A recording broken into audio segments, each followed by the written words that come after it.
मुफ्ती तारिक मसूद के बयानात के लिए तारिक मसूद ऑफिशियल को सब्सक्राइब करें।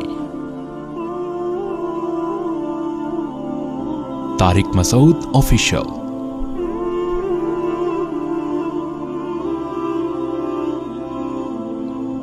जो सूफिया कराम है ना, जिनको आजकल बड़ा लताड़ा जाता है ये सूफिया ऐसे होते हैं, इन्होंने सूफिया कराम देखे ही नहीं होते। ये कभी किसी सूफी के साथ रहे नहीं है। इन्होंने वो कुछ मज़ारों पे बैठे हुए जाहिल सूफी देखे होते हैं और उसकी बेस पर ये सुबह शाम क्लिप बना बना के सूफिया कराम के खिलाफ फतवे झाड़ते रहते हैं। मेरे शेख व मुर्शिद भी सूफी थे, मैं उनसे बैत था, बुजुर्ग थे। वो खलीफा थे मौलाना अब्दुल गनी फूलपुरी रहमतुल्लाह अलैह के, और वो खलीफा थे मौलाना सलवी थानवी रहमतुल्लाह अलैह के। हमने इन बुजुर्गों को अपनी आंखों से देखा है। तो जो हर वक्त बुजुर्ग के खिलाफ बोलते रहते हैं ना, उनसे मैं कहता हूं कभी किसी बुजुर्ग की सोहबत में चंद दिन बैठ के गुजारो, तुम्हें पता चलेगा बुजुर्ग क्या होते हैं। समझ में आ रही है बात? बुजुर्ग लेस जिंदगी इंसान को बर्बाद कर देती है। और ये भी जो मैं बार बार कहता हूं कि बाबे जो कहते हैं मेरा कोई बाबा ही नहीं है, तो देखो रसूलुल्लाह सल्लल्लाहु अलैहि वसल्लम ने इरशाद फरमाया, ला तज्तमिउ उम्मती अला ज़लाला, मेरी उम्मत गुमराही पे कभी भी जमा नहीं होगी। इस हदीस का साफ मतलब है कि मेरी उम्मत किसी भी जमाने में बुजुर्ग लेस नहीं हो सकती। यही मतलब हुआ ना? क्या ख्याल है भाई? हर जमाने में बुजुर्ग रहेंगे। एक बात तो ये दलील अच्छी तरह जहन में रहे। दूसरी दलील कि सहाबा ने सिर्फ कुरान खुद से नहीं पढ़ा, युअल्लिमुहुमुल किताब, उनको कुरान और हिकमत किसने सिखाई? बोलो भाई, नबी ने। तो सहाबा का लिंक किससे बराह रास्त कायम हुआ? नबी से। तो क्या सहाबा के बाद कोई बुखारी मुस्लिम खुद या कुरान खुद पढ़ के पूरा इस्लाम समझ सकता है, पूरी हिदायत पे आ सकता है? कुरान में यह नहीं है कि अल्लाह ने, नबी ने सहाबा को हदीस बताई है, युअल्लिम सिखाई है। सीखना तरबियत को कहते हैं, ट्रेनिंग। सहाबा ने हदीसों का इल्म भी हासिल किया और साथ साथ पैगंबर से सीखा भी है। आज अगर कोई कहता है मैं बराह रास्त पैगंबर से सीखता हूं, तो सवाल पैदा होता है वयुअल्लिमुहुमुल किताब वल हिकमा, कि नबी इनको किताब और हिकमत बाकायदा सिखाएंगे। तो नबी का कनेक्शन सहाबा से बराह रास्त हुआ है, तब सहाबा हिदायत पे चले हैं। और ताबीईन का फिर किससे हुआ? बोलो ना भाई, सहाबा से। जब ताबीईन का सहाबा से हुआ, वो भी इसलिए कि जब सहाबा बराह रास्त नहीं सीख सकते थे, उनके लिए रिजाल चाहिए ना, रजुल चाहिए, नबी। तो ताबीईन को भी रिजाल चाहिए कि नहीं चाहिए? वो रिजाल कौन है? अब नबी तो नहीं रहे, नबी से सीखे हुए लोग मौजूद हैं, जिनसे अब कौन सीखेगा? ताबीईन सीखेंगे। और उन्होंने सीखा। तभी ताबीईन की जब भी हम सीरत पढ़ते हैं, फलां की इतने साल सोबत उठाई, फलां के पास इतने साल रहे, वरना वो भी हदीसों की किताब जमा करके पढ़ना शुरू कर देते। किसी की सोबत में रहने की उनको क्या जरूरत थी? फिर ताबीईन के बाद तबा ताबीन। ये अहले हक का जो सिलसिला है, रूहानी बाप दादा इनको कहा जाता है, यह सिलसिला क़यामत तक चलता रहेगा।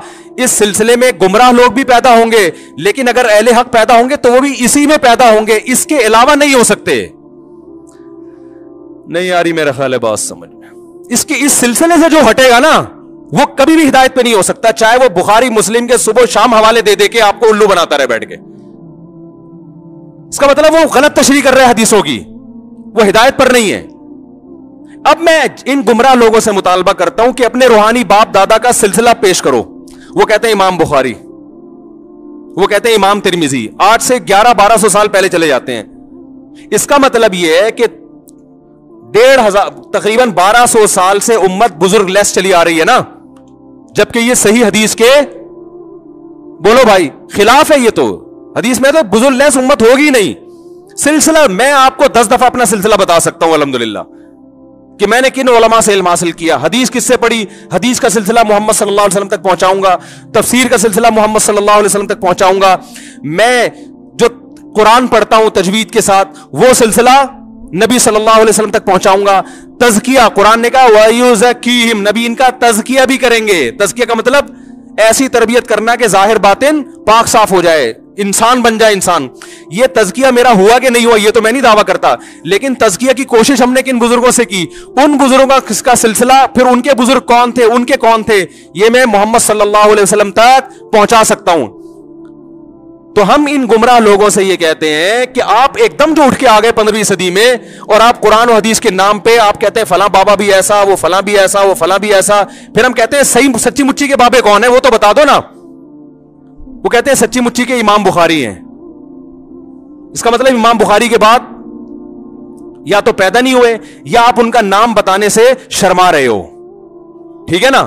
کیونکہ جن بزرگوں کا آپ نام لوگے نا ان میں آپ کے باپ دادا نہیں آ رہے ہوں گے، حنفی آ رہے ہوں گے یا شافی آ رہے ہوں گے. صحیح ہے نا؟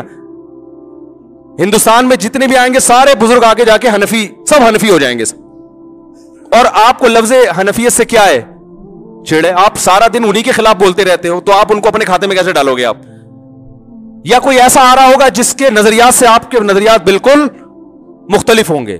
تو یہ خوب یاد رکھیں کہ انسان ریسرچ کے قابل یا تحقیق کے قابل یا ہدایت میں جس کو فالو کیا جائے اس کی سب سے پہلی شرط یہ ہے کہ وہ یہ بتائے کہ میں نے علم کس سے حاصل کیا، اور پھر جس سے حاصل کیا اس کا برحق ہونا کس لیے ثابت کریں گے. اس نے کس سے، اس کا بابا کون تھا، اس کا بابا کون تھا. یہ بابوں کے بغیر آپ اس فہرست میں حدیث کی روشنی میں آ ہی نہیں سکتے جن کو ہدایت یافتہ کہا گیا ہے. نہیں یاری بات. تو یہ جو کہتے ہیں نا میں بابی نہیں ہوں، یہ خود اپنی گمراہی پہ مہر لگا رہے ہوتے ہیں. ہاں بابوں کی there are 2 types of باباز، گمراہ اور اہل حق. تو آپ نے ہمارے والوں کو تو سب کو گمراہ قرار دے دیا، تو آپ اہل حق دکھائیں، ہم ان کو فالو کرنا شروع کر دیں گے. سمجھ رہے ہو نا؟ جیسے ہم غیر مسلموں سے کہتے ہیں کہ محمد صلی اللہ علیہ وسلم معاذ اللہ اگر جھوٹے ہیں تو اللہ نے اپنے بندوں کو، اللہ براہ راست تو ہم کلام ہوتا نہیں ہے. وہ بھی غیر مسلم بھی اعتراض کرتے ہیں نا، نبی نے یہ کیا، نبی نے یہ کیا، نبی ایسے تھے، معاذ اللہ الزام لگاتے ہیں. ایک 9 سال کی بچی سے شادی کر لی، ہم اس کے دلائل دیتے ہیں بھائی یہ اس کلچر میں معیوب نہیں تھا اور اس کی کیا کیا حکمت، نہ یہ تو معاذ اللہ ایسے تھے. وہ بہت سارے اعتراضات کرتے ہیں. تو ہم کہتے ہیں گل ویلے دی تے پھل موسم دا. مختصر بات یہ کہ اللہ اپنے بندوں سے ہدایت جو دی ہے، یا تو اللہ کا بندوں سے کوئی لنک ہی نہیں ہے، اس نے پیدا کر کے چھوڑ دیا. یہ تو عقل نہیں مانے گی نا. خالق اور مخلوق کا رشتہ تو سب سے پہلے ہے. تو اللہ کن باتوں سے خوش ہوتا ہے، کن باتوں سے ناراض ہوتا ہے. اگر محمد صلی اللہ علیہ وسلم جھوٹے ہیں تو پھر سچا بتاؤ کون ہے بھائی؟ وہ بتا سکتے ہیں. وہ جو سچا لے کر آئیں گے نا ان کے خیال میں اس پہ 20، اگر نبی پر ایک اعتراض ہوتا ہے تو اس پر 20 اعتراض ہو رہے ہوں گے. صحیح ہے نا؟ تو ہم کہتے ہیں بھائی اس سے پتا چلتا ہے کہ اللہ نے محمد صلی اللہ علیہ وسلم کے علاوہ کسی کو پنپنے دیا ہی نہیں ہے. تو جن بزرگوں سے ہم نے علم حاصل کیا، دین حاصل کیا، انہی لوگوں نے ماضی میں خدمات سر انجام دی ہے، میدان جہاد میں بھی، تصوف کے میدان میں بھی، حدیث کی خدمت میں بھی، فقہ کی خدمت میں بھی، تفسیر میں بھی، تزکیہ میں بھی. انہی کی راتوں کی عبادتیں. میں اپنے شیخ کو جانتا ہوں، ہمارے شیخ حضرت مفتی رشید احمد صاحب رحمہ اللہ تعالی رات میں تہجد میں 5 رکعت تلاوت کیا کرتے تھے، اور اتنا روتے تھے اللہ کے خوف سے کہ حضرت نے دعا مانگی کہ اللہ میرا رونا بند کر دے، صحت کو نقصان ہو رہا ہے. سمجھ رہے ہیں؟ آج تو سب سے بڑا مسئلہ ہے اللہ کی محبت میں رونا نہیں آتا. ہمارے حضرت کو اتنا آتا تھا کہ اللہ سے دعا مانگی اللہ میری یہ کیفیات بولو بھائی ختم کر دے. پھر ان کی تقریباً 20 سال صحیح بخاری پڑھائی ہے. اتنا بخاری پہ عبور تھا. بدعت کے بہت خلاف تھے، بہت زیادہ خلاف تھے بدعت کے. عقائد ایسے صاف ستھرے. ہم نے تو ان بزرگوں کو دیکھا ہے، لیکن نکالنے والے ان کی بھی کتابوں کو غلط توڑ موڑ کے کچھ بھی نکال کے ان کو بھی الزام لگا دیتے ہیں. اور ہم جب کہتے ہیں اس الزام کا جواب دینے کے لیے ہم تیار ہیں، سامنے بیٹھو، سامنے بیٹھنے کے لیے تیار، وہ کلپ بازی، ٹائم ویسٹنگ. تو یہ جو ہے نا بزرگ لیس معاشرہ، یہ اسلام کا معاشرہ نہیں ہے، قرآن و سنت کے بالکل خلاف ہے. سمجھ رہے کہ نہیں سمجھ رہے؟ تو آپ کو تربیت کرنی ہے، کسی اللہ والے سے تعلق قائم کرنا پڑے گا جو آپ کا تزکیہ کرے، آپ کو تمیز سکھائے، سب سے پہلے آداب سکھائے، آپ کو محبت سکھائے، آپ کو آپ کا ظرف بڑا کر دے کہ اختلاف رائے جب ہوتا ہے مسائل میں تو اس کو پیش کرنے کا کیا طریقہ ہوتا ہے. میں سمجھا پا رہا ہوں اپنی بات؟ تو ہم نے جن بزرگوں کو دیکھا، جن اکابر کو دیکھا، ہم نے ان میں اللہ کا خوف پایا. ہمارے حضرت رحمہ اللہ تعالی کا تقوی ایسا مشہور تھا کہ ان کے بارے میں مشہور تھا کہ کوئی ایڑی چوٹی کا زور لگا دے، کوئی چیز اگر ناجائز ہے نا وہ ان سے کروا نہیں سکتا. جس چیز کا ثابت ہو گیا نا کہ یہ کیا ہے، غلط ہے شریعت میں. اور بہت سی چیزوں میں انہوں نے اپنے بزرگوں سے اختلاف بھی کیا ہے، وہ ہم بھی کرتے ہیں. ان کی رائے اگر بدل گئی تو انہوں نے کہا ٹھیک ہے، لیکن احترام کے ساتھ. انہوں نے فتوے نہیں لگائے، मुफ्ती रशीद अहमद साहब फर्ज नमाज के बाद इज्तिमाई दुआ को नहीं मानते थे, कहते इसका कोई सबूत नहीं है। उनके उस्ताद मानते थे, लेकिन दोनों में मोहब्बत, एहतराम। हजरत ने पूरा रिसाला लिख दिया कि फर्ज नमाज के बाद इज्तिमाई दुआ साबित नहीं है, लेकिन हजरत ने क्लिप बना के आवाम में आग, बोलो भाई, नहीं लगाई। तंजिया जुमले लिख लिख के जो लोग दुआ मांग रहे हैं उनको, उनकी नफरतें कि इनको तो कुछ भी नहीं आता। एक दफा एक आलिम आए, बड़े आलिम है मुल्क के, वो आए, उन्होंने नमाज पढ़ाई। हजरत ने उनसे कहा आप नमाज पढ़ाएं। उन्होंने नमाज के बाद इज्तिमाई दुआ मांगी। तो हमारे एक मुरीद, हजरत के एक मुरीद ने हजरत से पूछा कि हजरत आप तो कहते हैं ये बिदअत है, ये क्या है? फर्ज नमाज के बाद इज्तिमाई दुआ क्या है? बिदअत है। और इन्होंने मांगी भी है, और दूसरा बिदअती को तो इमाम बनाना वैसे भी जायज नहीं है। तो उन्होंने फरमाया कि भाई इनकी अपनी तहकीक है, ये वो उन अहादीस से इस्तेदलाल करते हैं जिसमें नमाज के बाद मुतलक दुआ की फजीलत है, और फी नफ्सी रफुल यदैन भी साबित। उन्होंने 2-3 रिवायतें मिला के एक मसला निकाल लिया है। तो इनकी तहकीक है ये कोई ऐसी बिदअत थोड़ी जिसकी वजह से कुफ्र और फिस्क के फतवे लगाना शुरू कर दें हम। कितना अल्लाह ने इल्म दिया, मगर दूसरे की राय का एहतराम। आज आप देख लो, 4 कोई हदीस मालूम हो जाए ना, फौरन क्लिप बना के सारे उलमा की तौहीन करेगा। इनको तो हदीस का नहीं पता, इनको तो कुछ आता नहीं है, इनको तो कुछ आता नहीं है। और इन लोगों के जो मुरीदीन है वो जितना बाबा परस्त होते हैं, अपने बाबे को जितना फॉलो करते हैं ना हर चीज में, उतना हम अपने बाबों को फॉलो नहीं करते। हम तो बहुत सारी चीजें ऐसी हैं जो मैं मुफ्ती रशीद अहमद साहब की इतनी तारीफें करके भी उनकी हर बात से मुत्तफिक नहीं, उनके हर फतवे पे हम फतवा नहीं देते, लेकिन एहतराम करते हैं। भाई उनकी राय थी, हमारी राय है। तो अल्लाह की मोहब्बत अगर आपको मिलेगी ना, फिर सही रास्ता पता चलेगा। और अल्लाह की मोहब्बत कहां से मिलती है?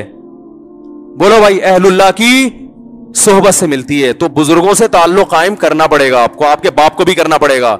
इसके बगैर आपका दीन खुश्क दीन होगा, उसमें चाशनी नहीं होगी। हदीसों के नंबर आपको याद हो जाएंगे, रफुल यदैन के झगड़े बहुत अच्छी तरह से याद हो जाएंगे। आमीन, टांगे चौड़ी, टांगे पतली, रफुल यदैन करना है, ये बहुत मास्टर हो जाओगे। लेकिन नमाजों से खुशू खुजू खत्म हो जाएगा। आप कह सकते हैं अरब में तो ये नहीं होते बुजुर्ग, वहां भी होते हैं, इस्तिलाह नहीं है बुजुर्ग की। बिन बाज बहुत बड़े मुत्तकी परहेजगार आलिम थे, उन्होंने कई साल अपने उस्ताद की सोबत उठाई है, फिर वो उनके नाइब बने हैं। और उनके जो खास शागिर्द थे उन्होंने कई साल उनकी सोबत उठाई है, फिर वो उनके नाइब बने हैं। इस्तिलाहात में थोड़ी पढ़ना चाहिए। बुजुर्ग को बुजुर्ग कह दो, मुत्तकी कह दो, बाबा कह दो, नेक कह दो, पीरो मुर्शिद कह दो, कुछ भी कह दो, नामों में नहीं रखा। असल तो हकीकत देखी जाती है।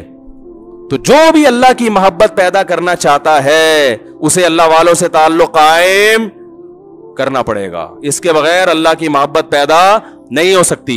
अल्लाह से दुआ है अल्लाह समझने की, अमल की तौफीक अता फरमाए।